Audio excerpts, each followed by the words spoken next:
Hello. Hello मेरे प्यारे प्यारे दोस्तों, आपका मेरे चैनल में स्वागत है। मेरे चैनल का नाम है रजनीकांत सिन्हा। ये यूट्यूब का चैनल है। इसका थंबनेल है BIT टॉपर इन ₹500। 500 रुपया खर्च करो मेरे दोस्त, और जिंदगी का लाजवाब सुख भोगो। और वो है IIT में टॉप करने का। तो तुम कहोगे पैसा कहाँ भेजे? तो पैसा कहाँ भेजना है इसके लिए देखो, ये है रजनीकांत सिन्हा नाम हो गया, ये बैंक का कोड है, ये मेरा अकाउंट नंबर है। इसी में सेंड कर दो, इसी में सेंड कर दो।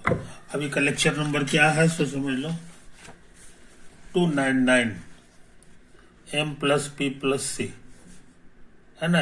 ये सीरीज का नाम है, ये लेक्चर नंबर है। और इसी में P फॉर फिजिक्स है। अभी हम फिजिक्स करने जा रहे हैं, मैथ का काम पूरा हो चुका है। अब उसके बाद यहाँ से फिजिक्स हम करने जा रहे हैं। किस चैप्टर का काम करेंगे? तो उसका नाम है यूनिट्स एंड मेजरमेंट, है ना। तो आगे बढ़ने से पहले हम एक क्वेश्चन नोट कर लें, है कि नहीं। एक क्वेश्चन नोट कर लें।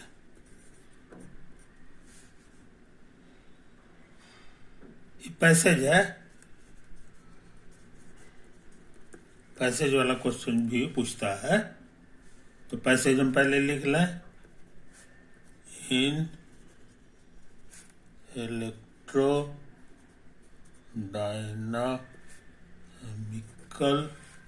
Dynamic theory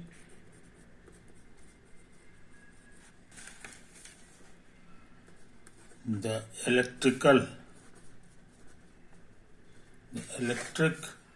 and magnetic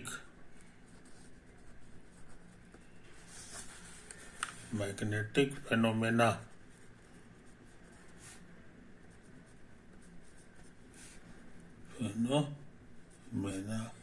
are related to each other,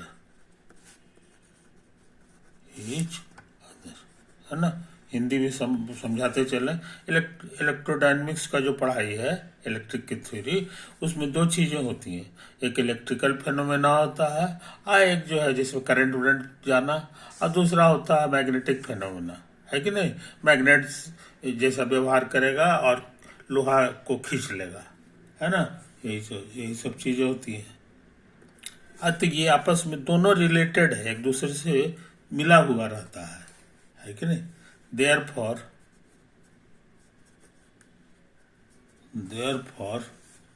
the dimensions of electric and magnetic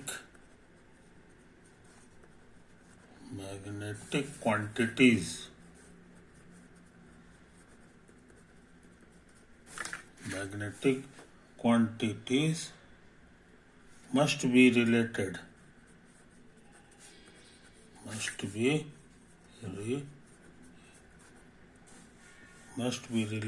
to each other। Hindi, ऐसी हालत में जो इलेक्ट्रिकल क्वांटिटीज है और मैग्नेटिक क्वांटिटीज है, ये दोनों के जो डायमेंशन होंगे ये भी आपस में जुड़े हुए होंगे, है ना, एक दूसरे से रिलेटेड होंगे। ये चीज कहता है। इन द क्वेश्चन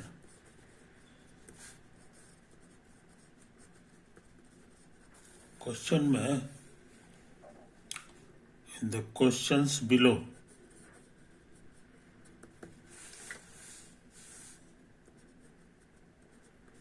ये है इलेक्ट्रिकल फील्ड E, और ये उसका डायमेंशन हो गया।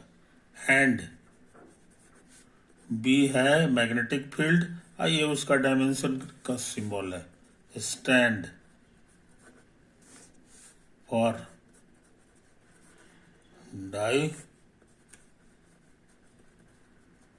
Dimensions of electric and magnetic fields. दो तरह का फील्ड होता है,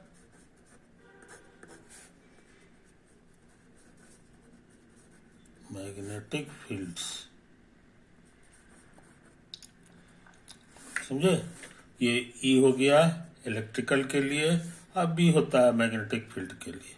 तो अक्षर लेके याद रहेगा, ऐसा वेक्टर होता है, लेकिन यहाँ वेक्टर नहीं लिखेंगे, इसी तरह से लिख दो बस। इलेक्ट्रिक फील्ड्स रेस्पेक्टिवली, रेस्पेक्टिवली का माने कि इसका जोड़ीदार ये है और इसके बाद ये है, तो इसका जोड़ीदार ये बाद वाला हो गया, पहले वाले का पहला, दूसरे वाले का दूसरा। रेस्पेक्टिवली का मतलब ये होता है। Next, while, while epsilon not का डायमेंशन एंड म्यू नॉट का dimension stands for dimension, dimensions of the permittivity,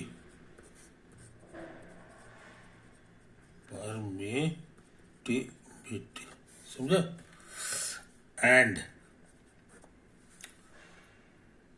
permeability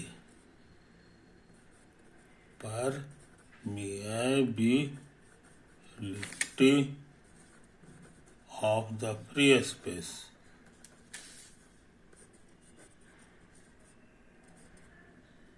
respectively। इसका क्या हिंदी हुआ सो समझ लो।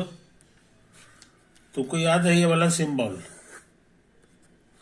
कहाँ पे दिखाई देता है? वो फॉर्मूला है ना कि दो चार्ज रहे तो वो एक दूसरे को खींचता है, तो कितना फोर्स से खींचता है उसका ये फॉर्मूला होता है, Q1 into Q2 by R square, है ना।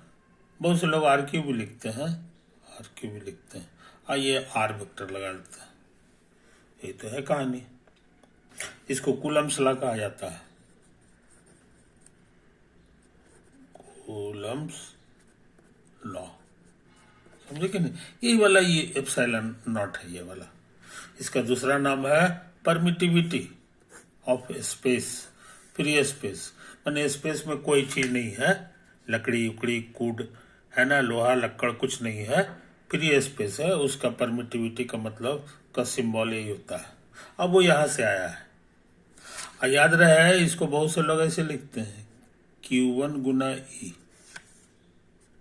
समझे। ये Q1 हटा दो तो E क्या हो गया सो समझ गए। E का फॉर्मूला तुम्हारे पास हो गया 1/4πε0 और Q2 बाई R क्यूब, और ये R वेक्टर है ना। इसका क्या नाम होता है याद होगा, इसी का नाम है इलेक्ट्रिक फील्ड, इलेक्ट्रिक है ना। तो E और एप्सिलॉन नॉट दोनों के बारे में तुम जान चुके हो, पुरानी बातें हम कुछ याद करा दिए, है कि नहीं। अब कहोगे इसके बारे में भी कुछ बता दीजिए इसके बारे में भी कुछ बता दीजिए, है कि नहीं। इसके बारे में भी कुछ बता दीजिए। तो ये फॉर्मूला याद होगा तुमको, ये जो फोर्स होता है ये फॉर्मूला, ये बहुत नामी फॉर्मूला है, बस बहुत पतला फॉर्मूला है कि ये चार्ज को रिप्रेजेंट कर रहा है, और चार्ज जो है रुका हुआ नहीं है, ये वेलोसिटी को रिप्रेजेंट कर रहा है, चल रहा है तो उसकी वेलोसिटी भी हो गया। यही है मैग्नेटिक फील्ड, मैग्नेटिक फील्ड। इसको गुना कर दोगे तो एक वेक्टर दे देगा, और वही वेक्टर जो है इस फोर्स को रिप्रेजेंट करता है, यही कहलाता है मैग्नेटिक फोर्स। इतना ही फोर्स ये चार्ज महसूस करता है, जैसे यही है पाथ है, और इसी पाथ पर जो है चार्ज चल रहा है, ये तुम्हारा चार्ज है। चार्ज क्यों हो गया, है कि नहीं। इसमें कुछ वेलोसिटी होगा, तो वेलोसिटी हमेशा पाथ के टेंजेंशियल होता है, यानी इधर उधर वेलोसिटी नहीं होगा, जब होगा तो इसी डायरेक्शन में होगा, टच करता हुआ। तो ये वेलोसिटी वेक्टर भी का डायरेक्शन हो गया। और ये जो है रखा हुआ है मैग्नेटिक फील्ड में, मैग्नेटिक फील्ड को बूंदा बूंदा से रिप्रेजेंट किया जाता है। ये तुमको मैग्नेटिक फील्ड हो गया, है ना। तो इससे क्या होगा कि ये फोर्स महसूस करेगा, बूंदा बूंदा इशारा करता है कि उसका डायरेक्शन जो है इधर है, कागज के ऊपर की ओर है। ये तो है कहानी, है कि नहीं। तो ये इस चीज को समझ लो मेरे यार, ये ऊपर की ओर है। अब कटकुट रहता है तो नीचे की ओर रहता है। तो ये तो सिंबल है पुराना। तो ये फोर्स महसूस करेगा। अब फोर्स किधर होगा आई डोंट नो, उसको निकालने का ये तरीका है कि भी है अब भी है। तो हमको लग रहा है कि इधर होगा जी, इधर फोर्स लगेगा, इधर यही फोर्स लगेगा, फोर्स, है कि नहीं। यही सब चीज है। तो कहो कि इसी बहाने बी जान गए कि बी का माने मैग्नेटिक फोर्स होता है। ये है, इस फार्मूला का नाम है, ये इसका नाम है लॉरेंज फोर्स। ये लॉरेंज लॉ यही कहलाता है, लॉरेंज लॉ। समझे कि नहीं। एक छोटे छोटे दो चार को फार्मूला है, उसी से ये पूरा इलेक्ट्रोडायनेमिक्स काम करता है। हाँ, आपको कि जरा सा वो भी बता दीजिए इसके बारे में कि इसका भी फार्मूला कहीं देखे होंगे, है कि नहीं। तो हमको याद है, हम तुमको दिखा देते हैं कि ये जो है कहाँ तुमको मिलेगा।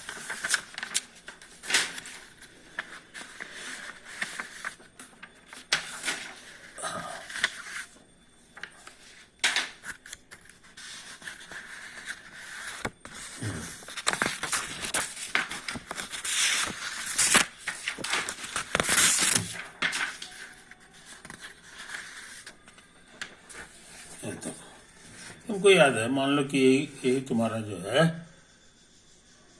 तार है और इसी में करंट पास कर रहा है।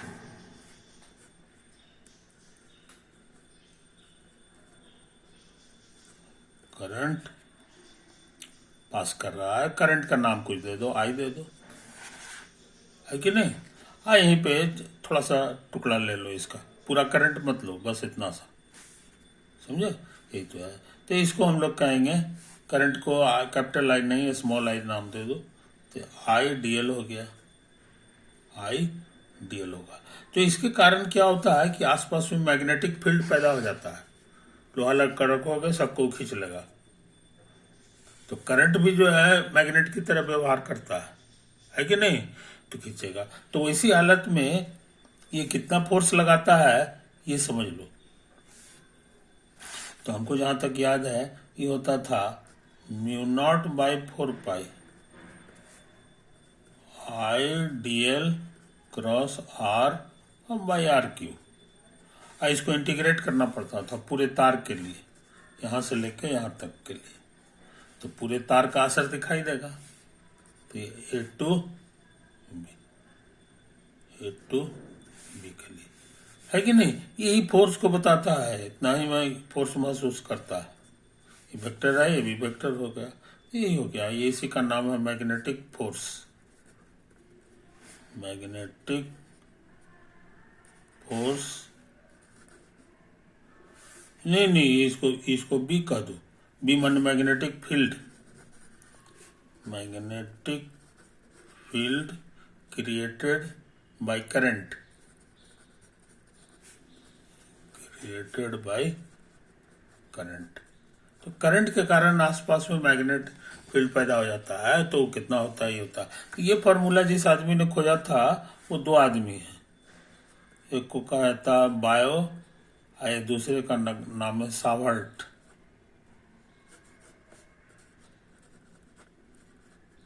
सावर्ट लॉ, है कि नहीं।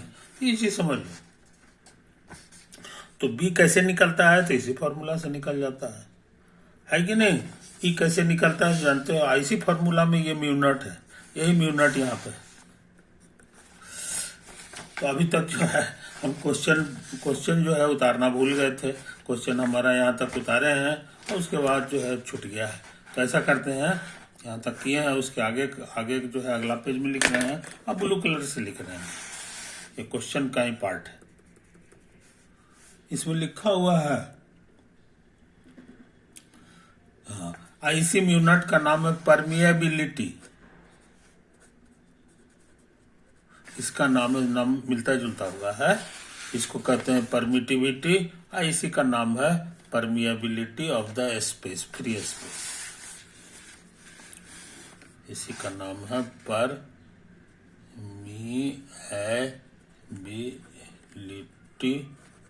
Of the free space.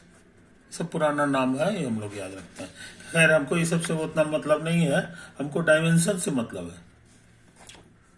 यहाँ लिखा हुआ है क्वेश्चन में कि L एंड T ऐसे करके are dimensions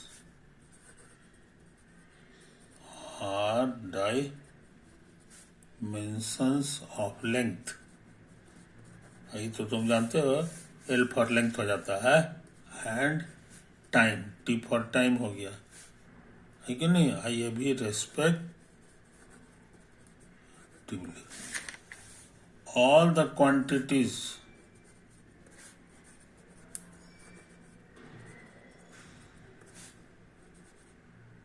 are given in SI units। ये सारा काम SI यूनिट में करना है, क्योंकि SI यूनिट भी तुमको सिलेबस में है ना। SI यूनिट के अनुसार लेंथ का यूनिट हो जाता है मीटर, किलोमीटर नहीं। टाइम का यूनिट हो जाता है मिनट नहीं, सेकंड। उसी तरह मैग्नेटिक फील्ड का, इलेक्ट्रिक फील्ड का भी कुछ यूनिट हो जाता है, मैग्नेटिक फील्ड का भी होता है, इटीसी। तो ये तो अभी क्वेश्चन हुआ, क्वेश्चन बैकग्राउंड पैसेज हुआ। अब इसी में क्वेश्चन लिखा हुआ है कि the relation between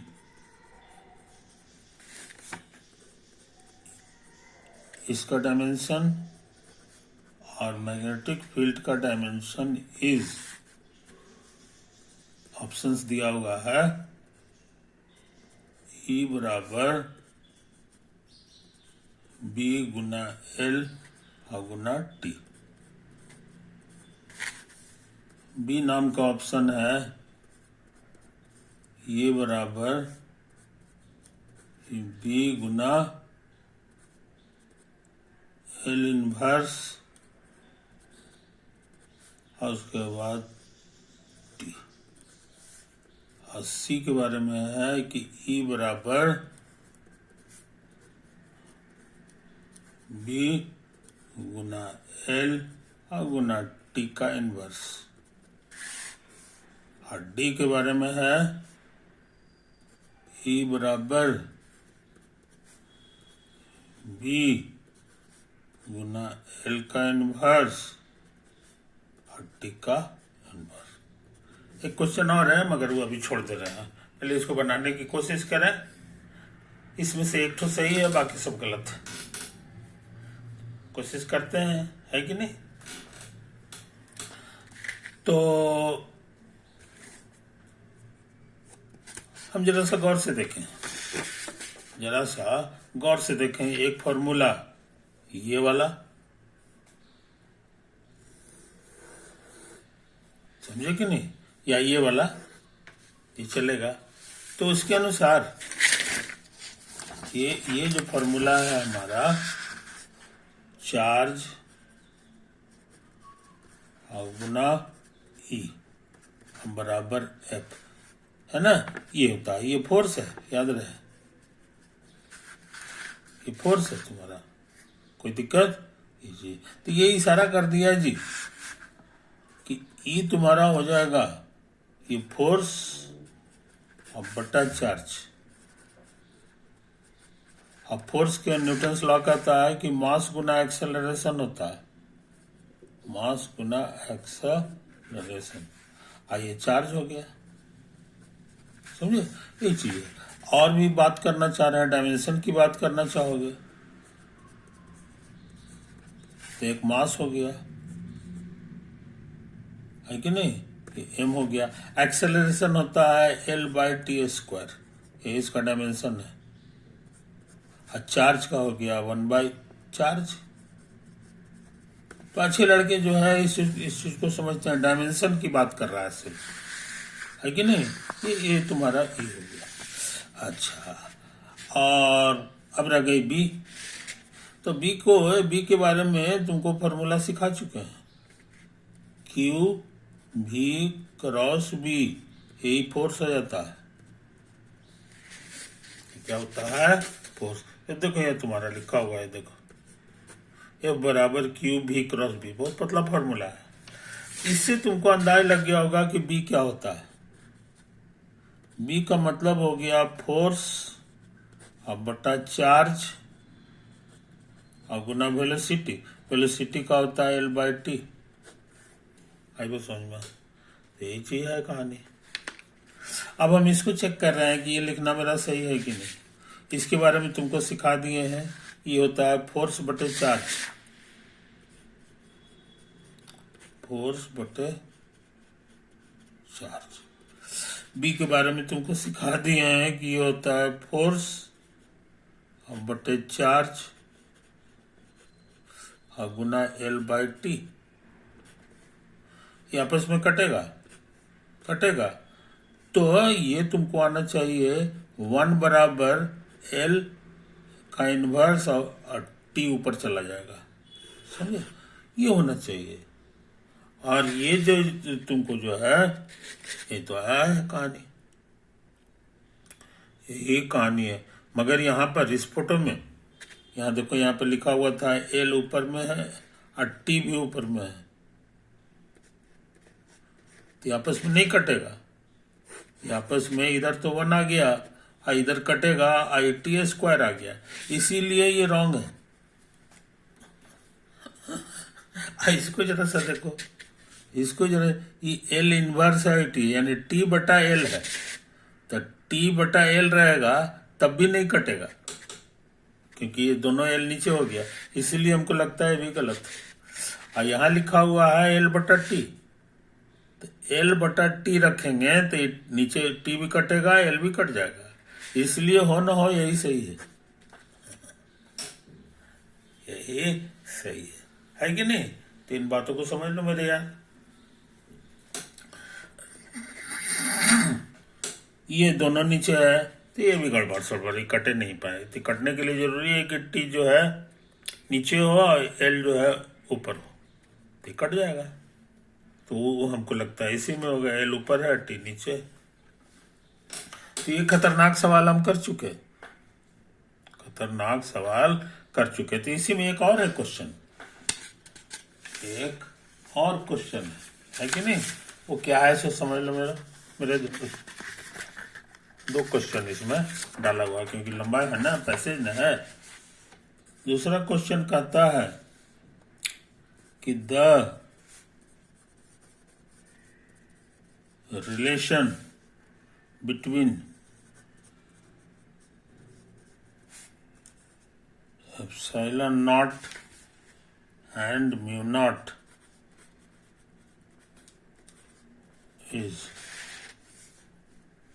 is A। Mu naught बराबर एप्सिलॉन नॉट L² और T पे -2 power. B mu naught epsilon not और ये L पर है -2 और T पे है 2 पावर। बी में जो है, अरे यहाँ -2 है जी। और सी में क्या है सो समझ लो, म्यू नॉट एप्सिलॉन नॉट और यहाँ लिखा हुआ है L² और T पे -2 और D पर है mu naught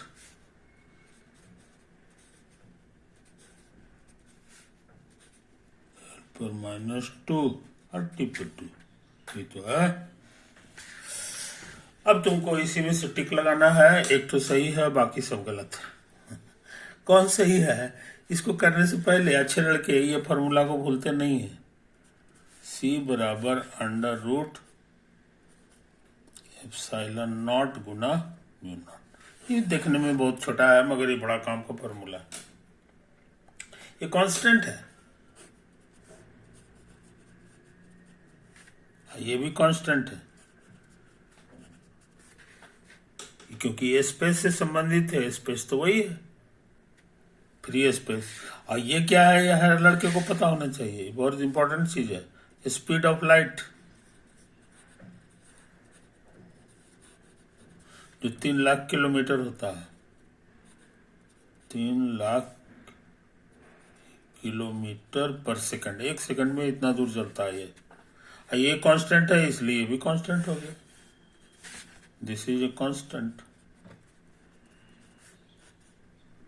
this is a constant. इसको कम बेसी नहीं किया जा सकता, 3 लाख से 3.25 लाख इसको नहीं किया जा सकता। ये चीज समझ लो, ये प्रकृति का नियम है। तो ये फॉर्मूला को अगर हम ध्यान में रखें तो यहां से आ जाएगा एप्सिलॉन नॉट म्यू नॉट बराबर 1/c²। समझे? और डायमेंशन की बात करेंगे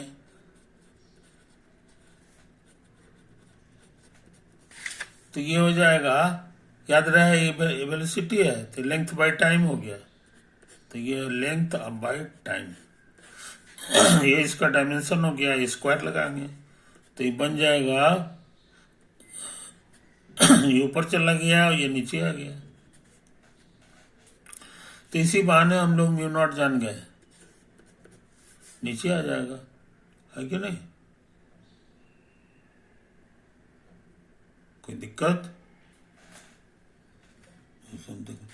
हाँ देखो जरा सा हम जल्दी जल्दी बना दिए, इसमें माइनस पावर छूट गया है, यहाँ पर लिखा गया है छूट गया है कि नहीं? तो ये नीचे लटकेगा, तो नीचे लटने का मतलब हो गया कि इस पे माइनस चार्ज आएगा और ये t² है ऊपर और l ऊपर चला जाएगा तो -2 हो जाएगा।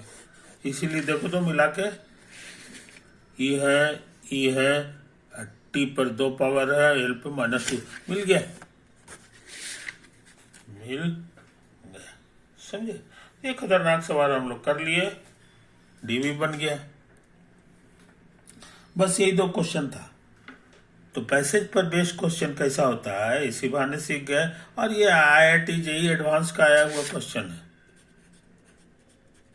JEE एडवांस का आया हुआ क्वेश्चन है कि नहीं? तो ये चीज है। तो इसीलिए किस तरह के क्वेश्चन पूछे जाते हैं IIT JEE में इसी बहाने तुम जान गए और उसको लोग बना लेते हैं, जो लोग मन से फिजिक्स पढ़े हैं, है कि नहीं? खाली यही चैप्टर नहीं, हाँ भी पूरा फिजिक्स पढ़े हुए हैं, तो जहां तहां से कुछ फार्मूला को उठा लेता है, उसके खाली डायमेंशन का बात पूछता है कि नहीं? ये चीज समझ लो मेरे यार। ओवर।